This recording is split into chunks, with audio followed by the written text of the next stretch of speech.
Everyone, I welcome you all on this learning platform of teaching goals. उम्मीद है आप सभी लोग अच्छे होंगे।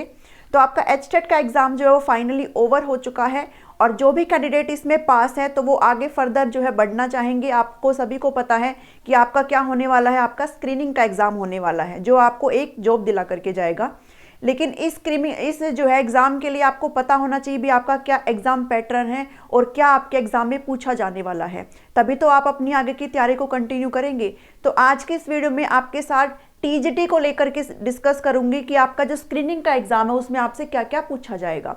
पीजीटी के लिए एक अलग से वीडियो बनाऊंगी, उसके लिए भी आप लोग वेट करिए थोड़ा सा। लेकिन आज किसको देखूंगी, आज जो है टीजीटी के बारे में बात करेंगे। ठीक है, देखिए जो टीजीटी की जो वैकेंसी आप सभी को पता है वो किसने निकाली है, एचएसएससी ने निकाली है। ठीक है, यानी कि हरियाणा स्टाफ सिलेक्शन कमीशन जो है इसको क्या करेगा, कंडक्ट करेगा। अब ये जो टोटल वैकेंसी आपके सामने कितनी आपको देखने को मिली थी, ये आपको 7000 प्लस वैकेंसी आपको देखने को मिली थी जो आपका जो है रिलीज हुआ था नोटिफिकेशन, लेकिन इसके फॉर्म जो है वो भरे नहीं गए थे। तो आगे जो है चांस है अभी एचटेट के बाद कि इसके जो फॉर्म है वो फिर से क्या हो, रीओपन हो जाएंगे। ठीक है, तो आपको इन्हें भरने का मौका मिलेगा।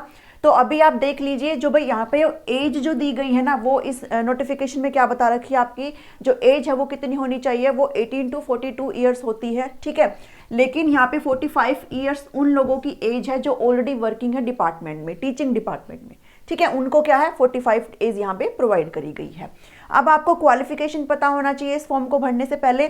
आप सभी को पता है भाई अगर आप इसको देना चाहते हैं तो आप क्या होने चाहिए, आपके पास ग्रेजुएशन की डिग्री होनी चाहिए है, प्लस आपका बीएड कंप्लीट हो। ठीक है, बीएड कंप्लीट हो और आपके पास एचटेट का या फिर एसटेट, एसटेट वो स्टेट का जो टेट होता है, जो बाहरी स्टेट से बच्चे भरना चाहते हैं उनका जो है एसटेट का एग्जाम, यानी कि उनके जो भी उनका XYZ स्टेट का एग्जाम है ना, स्टेट का कोई भी टेट एग्जाम है तो वो जो है उनका क्या हो, क्वालिफाई हो, उनकी जो सर्टिफिकेट है उनके पास हो।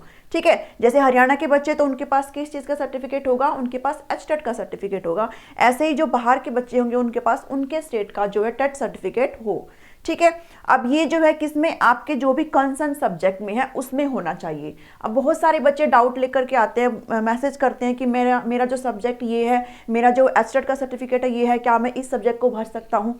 देखिए अगर यहाँ पर कोई भी आपका जो सर्टिफिकेट है उसमें आपको सब्जेक्ट मेंशन किया गया है कि आपका ये जो सर्टिफिकेट है इस सब्जेक्ट के लिए है, तो आपको उस ही सब्जेक्ट में आप ये फॉर्म भर सकते हो। ये नहीं है कि आप इससे जो है ऊपर या फिर स्किप करके चले जाओगे। ठीक है, जैसे मान लो आपका जो एचटेट का सर्टिफिकेट है वो किस में है, वो आपका साइंस सब्जेक्ट में है, तो फिर आप क्या कर सकते हो, आप साइंस के लिए ही भरेंगे, मैथ के लिए नहीं। अगर आपका ये एसएसटी के लिए है तो आप जो है अपना सब्जेक्ट एसएसटी के लिए फिल करेंगे, ना कि इंग्लिश के लिए। ठीक है, ऐसे ही आपको देख लेना भी आपने जो है अपना जो एचटेट का सर्टिफिकेट है वो किस सब्जेक्ट में करा है और उसी सब्जेक्ट से आप लोग इस फॉर्म को क्या कर सकते हैं, फिल कर सकते हैं। ठीक है, तो यहां से आपको समझ में आ गया, नेगेटिव मार्किंग यहां पे नहीं होती है। ठीक है, नेगेटिव मार्किंग नहीं होती है। अब बात करते हैं आपके एग्जाम पैटर्न की कि आपको जो है नोटिफिकेशन में क्या बताया गया है, आपके एग्जाम में क्या क्या पूछा जाएगा। एग्जाम पैटर्न में जैसे नोटिफिकेशन में बताया गया है वैसे आपको कहा गया अभी आपका जो 95% वेटेज है वो कौन सा है, आपका रिटन एग्जाम है, जो आपको जो है पेपर पेन जो टेस्ट ये होगा।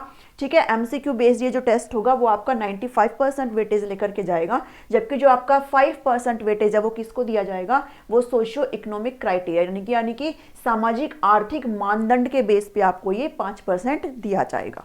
ठीक है, अब इनके अपने क्या क्राइटेरिया है मैं आपको अलग से वीडियो इससे प्रोवाइड कर चुकी हूँ। ठीक है, आप वो जाकर के देख लेना, आपको अच्छे से समझ में आ जाएगा।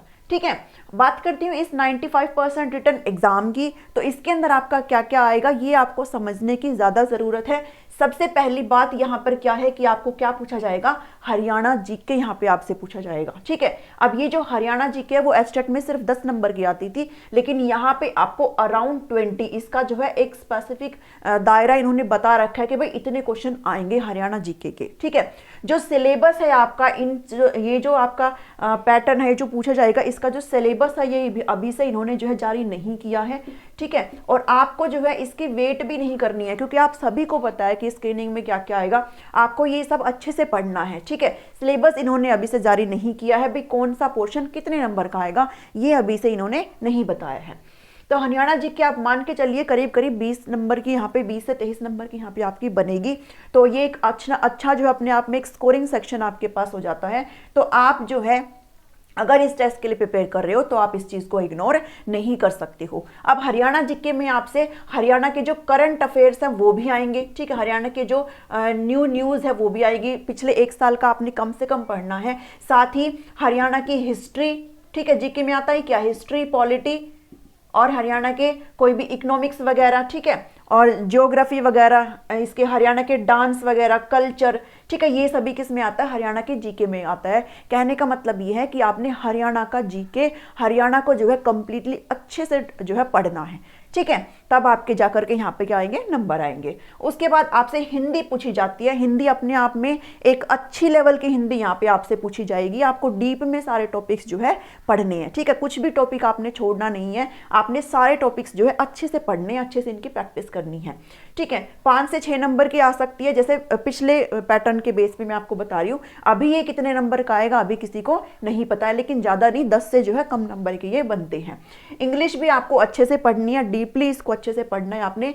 रही बात मैथ्स और रीजनिंग की, तो मैथ्स और रीजनिंग भी आपने बहुत अच्छे लेवल का यहाँ पे करना है ताकि आपको दिक्कत ना हो एग्जाम के टाइम में, ठीक है। इनकी जो है आपने भरपूर यहाँ पे क्या करनी है, प्रैक्टिस करनी है। जितनी आप प्रैक्टिस कर सकते हैं आपने उतनी इनकी प्रैक्टिस जो है करनी है, क्योंकि एग्जाम में आपको क्या करेगा, वो हेल्प करेगा, ठीक है। बिना प्रैक्टिस के जब हम बैठते हैं, जब हम मैथ या फिर रीजनिंग के क्वेश्चन को सोल्व करने के लिए बैठते हैं, तो हमें काफ़ी परेशानियों का सामना करना पड़ता है। इसलिए आपको यहाँ पे क्या करनी है, प्रैक्टिस करनी है, ठीक है। उसके बाद आती है आपकी स्टैटिक यानी फिर नेशनल जीके। इसमें आपका इंडिया का जो भी करंट इवेंट है वो भी आपसे पूछा जाता है। उसके बाद इंडिया का हिस्ट्री, ठीक है, ज्योग्राफी, पॉलिटी, यहाँ पे आपसे ये सब कुछ जो मेन डेट वगैरह होती है, ठीक है, अवार्ड्स वगैरह, आपको ये सभी क्या करने अच्छे से करना है। तो आपने नेशनल जीके को भी नहीं छोड़ना है, ठीक है।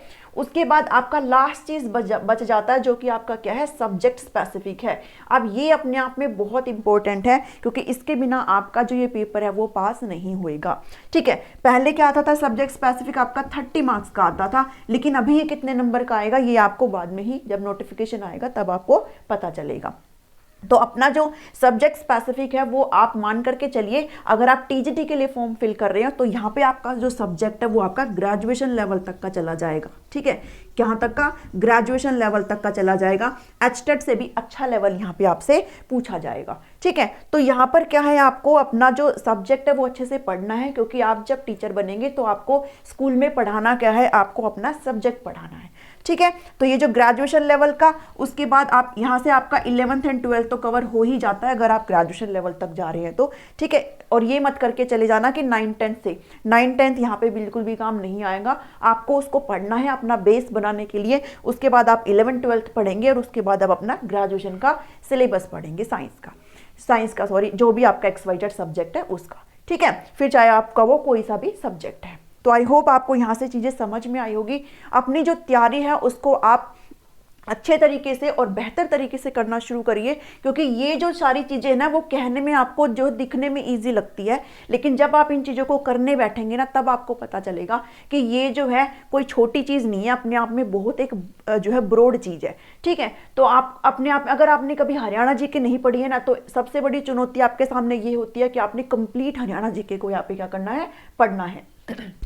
उसके बाद आपके सामने हिंदी, इंग्लिश, मैथ्स, ये तो अगर आपने एचटेट दिया है ना तो आप वहाँ से बस अपनी प्रैक्टिस को आप कंटिन्यू रखिए, जो आपने पढ़ा है वही उसी से ही हो जाएगा, ठीक है। फिर आपने अपना सब्जेक्ट जो है स्पेसिफिक उस पर आपने ज़्यादा जोर देना है। बस ये जो 2 चीज़ें हैं ना उस पर आप ज़्यादा फोकस करके चलेंगे, छोड़ना इनको भी नहीं है, क्योंकि अपने आप में क्या देता है, ये स्कोरिंग होता है, ठीक है।